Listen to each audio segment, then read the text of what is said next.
दोस्तों जैसा आप जानते हैं कि यूएस से मैं इंडिया वापस आया एंड बेस्ट पार्ट तो ये था कि मैं अहमदाबाद अपने घर पे जिस दिन पहुंचा रात को 1 बजे अनपैक किया, वापस पैक किया और सुबह 4 बजे मैं और शिवांगी निकल पड़े माउंट आबू जाने के लिए, जहां पर बीके के सिस्टर शिवानी, जिनको आप जरूर जानते हैं, सुनते हैं, उन्होंने हमें स्पेशली इनवाइट किया था एक राजयोगा के 4 दिन के रिट्रीट के लिए माउंट आबू में। So we were there like Friday, Saturday, Sunday, वैसे थर्सडे से वो शुरू हो रहा था मगर हम फ्राइडे सुबह पहुंचे थे and it was a very divine and a unique experience. वैसे ब्रह्मा कुमारीज में तो मैं जब 3-4 साल का छोटा बच्चा था तब से जाना होते रहता था, बिकॉज माउंट आबू में हमारे ग्रैंडफादर का घर हुआ करता था and we had a life changing experience there for 3 to 4 days with sister Shivani, जहां पर स्पेशली उन्होंने इन्वॉल्व होकर के छोटे से छोटी चीजों का ख्याल रखा। एंड संडे नाइट को मैं वापस आया एंड गेस व्हाट, कल मंडे काफी दिनों के बाद मैं ऑफिस पहुंचा। बट राइट नाउ कल 12 घंटे मैंने काम किया सिर्फ एक ही चीज के ऊपर एंड दैट इज कि जो फ्राइडे से शुरू हो रहा है हमारा चेंज योर लाइफ वर्कशॉप। हर एक दिन अगर मैं अपने स्केड्यूल को आपके साथ शेयर करूं तो आप लोग दोस्तों ऑब्जर्व करेंगे कि every day almost 12 to 14 hours का मेरा स्केड्यूल बन जाता है, वर्किंग स्केड्यूल। एंड उसके ऊपर मैं अपने फैमिली के साथ टाइम स्पेंड करता हूं या फिर वर्कआउट करना, अपने आप को थोड़ा सा टाइम देना, मेडिटेशन हो सकता है, रीडिंग हो सकता है। बट इन सभी चीजों के बीच में मैं आपको सिर्फ एक ही चीज कहना चाहता हूं कि दोस्तों जो सबसे कीमती चीज आपको मिली है वो है आपका टाइम, आपका वक्त। So you guys have to make sure कि आप अपने वक्त के साथ क्या कर रहे हैं। काफी कबार आपको ये लगता है कि बट सर मैं करूं क्या,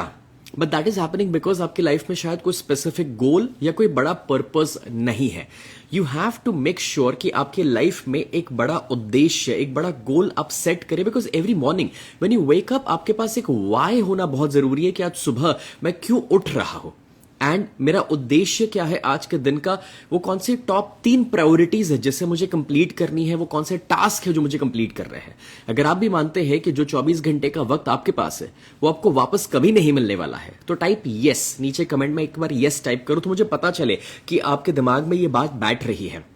बिकॉज चाहे वो हमारे देश के प्राइम मिनिस्टर हो या विराट कोहली हो सकते हैं या अंबानी हो सकते हैं, मैं और आप या कोई सड़क पर गरीब, अल्टीमेटली सभी के पास एक ही चीज कॉमन है और वो है 24 घंटे का वक्त। मैंने आपको पिछले कुछ दिनों का अपना स्केड्यूल इसलिए शेयर किया बिकॉज अगर इतने बिजी स्केड्यूल में जब मैं 1 महीने के बाद यूएस से इंडिया वापस आया ना, तो सच बताओ दोस्तों आधे लोग तो 1 हफ्ता निकाल देते हैं जेटलैग के अंदर, क्योंकि दिन और रात एग्जैक्टली उल्टा होता है अमेरिका और इंडिया में।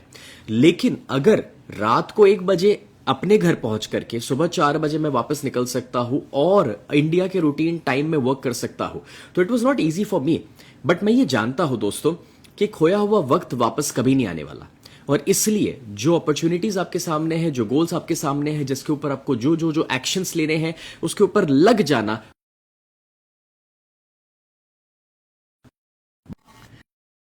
आज मैं बताना चाहूंगा कि ट्यूसडे है एंड फ्राइडे के सेशन की पूरी तैयारियां हमारी जबरदस्त लेवल पे चल रही है। So I am super excited for the change your life workshop and इसी तरह से लाइव होकर के मैं आपको बहुत सारे अपडेट्स देते रहूंगा। मुझे कमेंट में बताइए कि आप और क्या जानना चाहेंगे।